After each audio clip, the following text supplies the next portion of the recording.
18वीं century में पूरे Europe में इंडस्ट्रियलाइजेशन की वेव अपनी चरम सीमा पे थी और इसी वेव के साथ साथ नेशनलाइजेशन की मूवमेंट भी पूरे यूरोप में फैल रही थी। इसी नेशनलाइजेशन के मूवमेंट ने यूरोप में और दुनिया में कई जगह फैले हुए उन सारे जीविस को काफ़ी इंस्पायर किया कि वो अपने लैंड वापस जाएं, लैंड जिन्हें वो प्रॉमिस लैंड कहते थे। 1896 में थियोडोर हर्ज ने वर्ल्ड जियोनिस्ट ऑर्गेनाइजेशन की फाउंडेशन रखी और वहाँ से जियोनिज्म मूवमेंट की एक पॉलिटिकल मूवमेंट की फाउंडेशन भी रखी जाती है। थियोडोर हर्ज का कहना था कि दुनिया में जितने भी अमीर जिव्स हैं, जितने भी जिविस हैं, वो पैलेस्तीन जाएंगे, वहाँ पे प्रॉपर्टीज़ खरीदेंगे और उसके बाद जो आम जिविस हैं वहाँ पे हाउसिंग स्टैब्लिश करेंगे। वर्ल्ड वॉर 1 के बाद ब्रिटेन और फ्रांस के बीच में एक सीक्रेट अग्रीमेंट साइन हुआ था जिसे एशिया माइनर अग्रीमेंट कहते थे। क्या थे मायने इस एग्रीमेंट के? इस एग्रीमेंट के बेसिस पे ब्रिटेन और फ्रेंच ने काफ़ी टेरिटरीज अपनी मैंडेट में ले ली थी और पैलेस्तीन भी, जो एक टेरिटरी के नाम पे वहाँ पे एक जगह था मिडिल ईस्ट में, उसे ब्रिटेन के मैंडेट में दिया गया।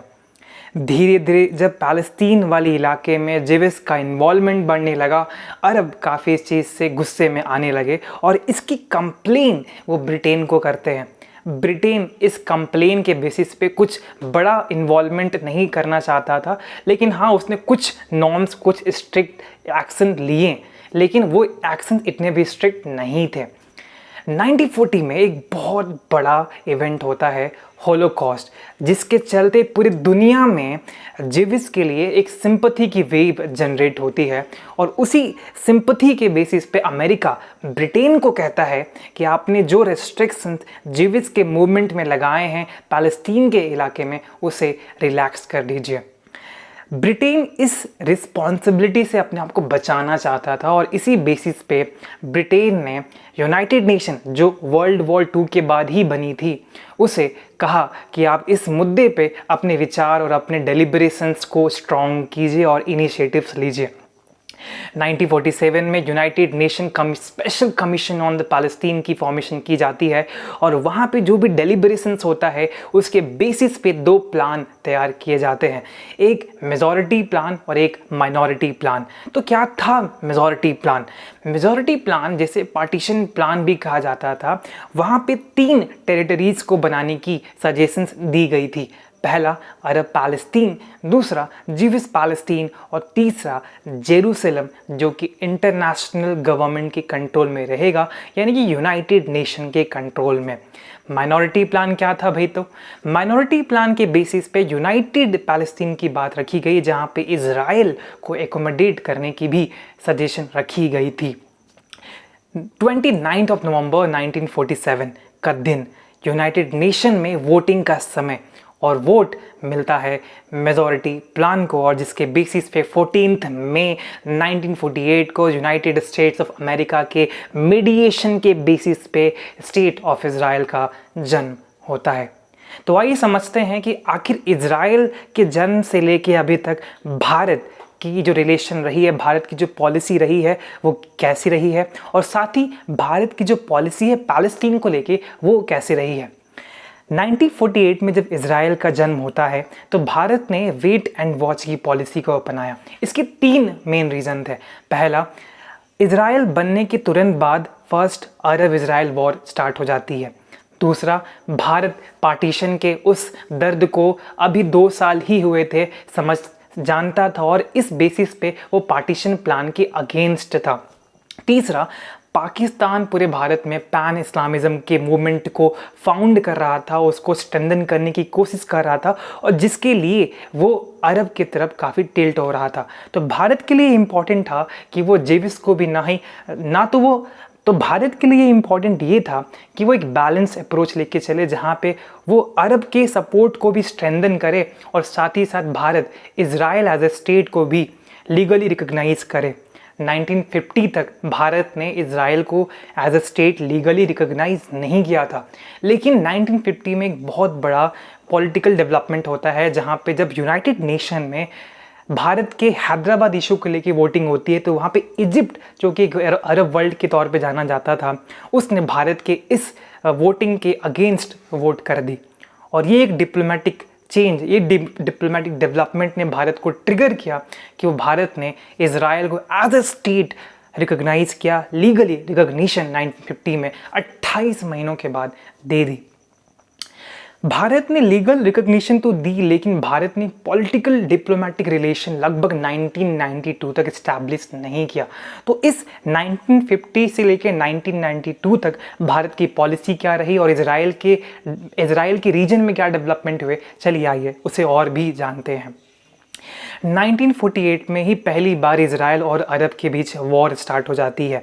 1948 से लेकर 1956 तक जो रीजन है काफ़ी स्टेबल तो रहता है, लेकिन 1956 में इजिप्ट के प्रेसिडेंट नासिर ने जब स्वेज कैनाल को नेशनलाइज करने की मुहिम स्टार्ट की और इजराइल को जब उसका एक्सेस देने से मना कर दिया, तो इसके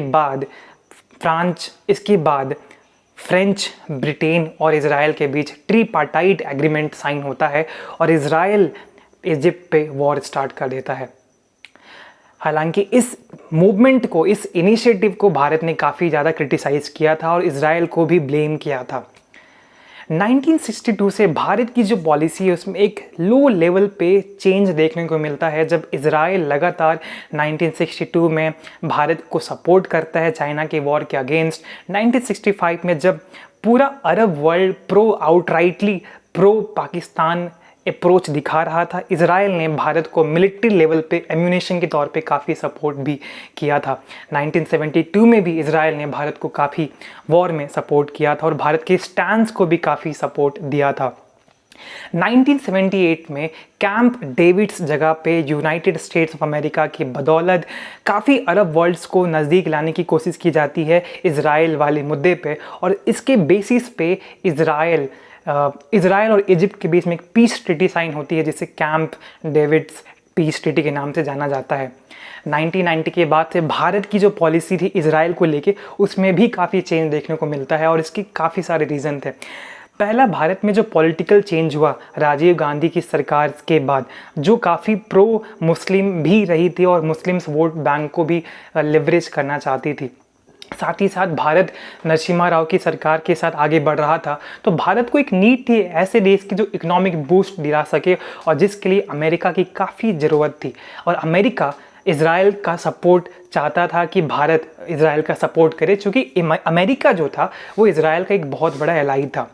और साथ ही साथ जो अरब वर्ल्ड है उसमें इंटरनल काफ़ी सारे डिवीज़न देखने को मिलते हैं। जब गल्फ वॉर में पैलेस्टीन लिबरेशन ऑर्गेनाइजेशन इराक का सपोर्ट करता है और जो अरब वर्ल्ड है वो कुवैत का सपोर्ट करते हैं। अच्छा, पैलेस्टीन लिबरेशन ऑर्गेनाइजेशन क्या है? तो वो वो एक ऐसी पॉलिटिकल लिबरेशन ऑर्गेनाइजेशन है, पैलेस्टीन लिबरेशन ऑर्गेनाइजेशन है, जिसका मेन मोटो था कि अरब वर्ल्ड में जितने भी डिवीज़न हैं उनको हम स्ट्रेंथन नहीं करें और बल्कि एक ऑर्गेनाइज्ड वे में पैलेस्टीन के कॉज को हम आगे रखें, और जिसके चलते 1964 में PLO की भी स्थापना की गई थी। 1991 के बाद से भारत की जो पॉलिसी है वो काफ़ी प्रो इजराइल देखने को मिलती है, लेकिन इसका मतलब ये नहीं था कि भारत ने पैलेस्तीन की पॉलिसी में कोई भी चेंज किया था, क्योंकि भारत जब 2011 में पैलेस्तीन के बारे में डिस्कशन यूनाइटेड नेशन में हो रहा था, तो भारत एक ऐसा देश था जिसने पैलेस्तीन को as a state, as a nation United Nation में एडमिशन देने की बात को काफ़ी मंजूरी भी दी थी। और साथ ही साथ भारत ने 1947 में माइनॉरिटी प्लान को ही काफ़ी सपोर्ट किया था। 2017 में भारत के जो प्रधानमंत्री हैं नरेंद्र मोदी, वो पहले देश के प्रधानमंत्री बनते हैं जो इजराइल जाते हैं, और वहाँ से हमें कुछ चेंजेस देखने को मिलते हैं भारत की जो इजराइल और जो भारत की पैलेस्टीन पॉलिसी है उसे लेके।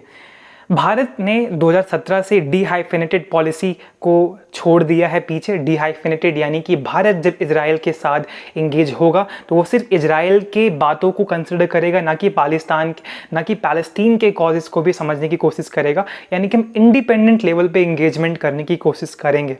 2017 से भारत अब पैलेस्टीन की जो पॉलिसी है उसमें भी काफ़ी चेंजेस कर रहा है, जहाँ पे वो एक इंडिपेंडेंट, वाइबल और यूनाइटेड पैलेस्टीन की बात करता है, जो पहले भारत सिर्फ इंडिपेंडेंट एंड वाइबल पैलेस्टीन की बात करता था। इसका मतलब है कि भारत आज वन स्टेट की बात करता है, और जो कि बहुत बड़े लेवल पे भारत की पॉलिसी में चेंज है। तो कंक्लूजन क्या है? देखो, हमास ने इज़राइल पे एक बहुत बड़ा अटैक किया है और उसके अटैक्स को किसी भी बेसिस पे आप जस्टिफाई नहीं कर सकते हैं। लेकिन ये भी देखना ज़रूरी है कि क्या सिर्फ हमास ही जो पैलेस्तीन के कॉज है उसको रिप्रेजेंट करता है? बिल्कुल नहीं।